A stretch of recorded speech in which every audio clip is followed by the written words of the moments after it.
Anka berinisial A, umur 31 tahun. Beliau berprofesi sebagai guru di SMP 1. Untuk korban, dengan saya Sherly Putri Septiani dengan NIM 005. Dengan saya Haura Salsabila Afra dengan NIM 169. Di sini saya akan menjelaskan terkait angle dari kasus yang kami analisis. Nah, angle ini terdapat pada guru BK yang terjerat kasus asusila dengan seorang siswi SMP. Dari hasil analisis yang kami lakukan, berita ini berisi tentang langkah dari guru BK setelah terjerat kasus pelanggaran asusila yang dinilai tidak etis karena adanya pelaporan balik yang ditujukan kepada ayah korban.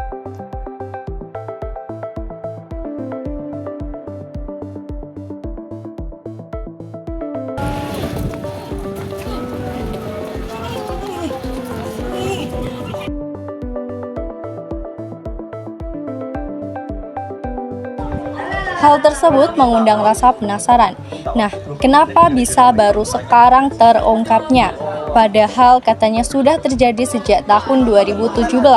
Dan bagaimana bisa seorang guru yang seharusnya menjadi panutan malah tega melakukan pelecehan terhadap siswanya?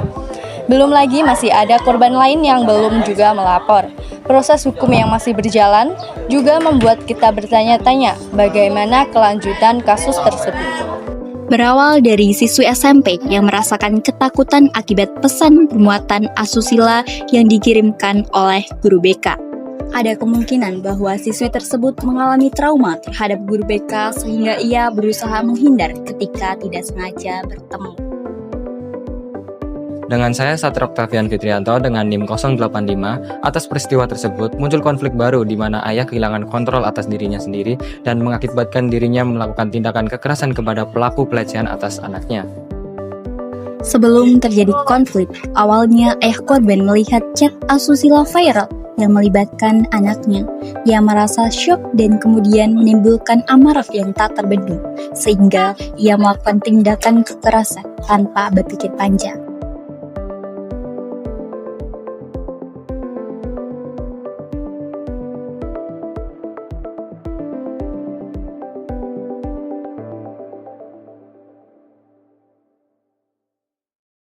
Pelaku saat ini sudah ditangkap oleh pihak berwenang.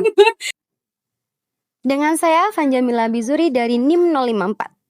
Di sini ada dua nilai keunikan dari berita ini. Yang pertama, seorang guru BK yang seharusnya membimbing siswa agar berperilaku baik justru melakukan tindakan tercela dengan mengirim pesan asusila kepada siswi SMP. Hal ini menjadi ironi karena berlawanan dengan tugas dan perannya sebagai pendidik. Keunikan yang kedua terdapat pada guru BK yang melakukan kesalahan namun malah melaporkan balik ayah dari siswi tersebut. Dikarenakan tindakannya dinilai kurang sesuai dengan aturan hukum yang berlaku dan berakhir melaporkan sang ayah kepada pihak yang berwajib. Terima kasih. Setelah terjadi kekerasan, pihak berwenang menangkap pelaku untuk menghindari amukan massa. Tetapi pelaku justru melaporkan balik atas pelanggaran yang dialaminya. Dengan saya Irena Dentia Fatima, NIM 081. Dan kembali lagi dengan saya Haura Salsabila Afra. Jadi nilai berita dari kasus ini terletak pada impact, yaitu dampak psikologis yang dialami oleh korban. Anak yang menjadi korban pelecehan tersebut mengalami trauma mendalam, hingga merasa takut untuk berinteraksi dengan seseorang laki-laki. Tidak hanya itu, sang ayah yang sebagai orang tuanya pun mengalami guncangan yang hebat, dan merasa syok atas peristiwa yang menimpa anaknya. Hal tersebut mengundang rasa empati, di mana seorang anak yang seharusnya merasa aman dan dilindungi saat di sekolah justru menjadi korban pelecehan oleh guru yang seharusnya memberikan bimbingan. Dan bayangkan betapa hancurnya seorang ayah yang baru mengetahui bahwa korban salah satunya yaitu anaknya. Pasti beliau juga merasakan gagal dalam melindungi anaknya.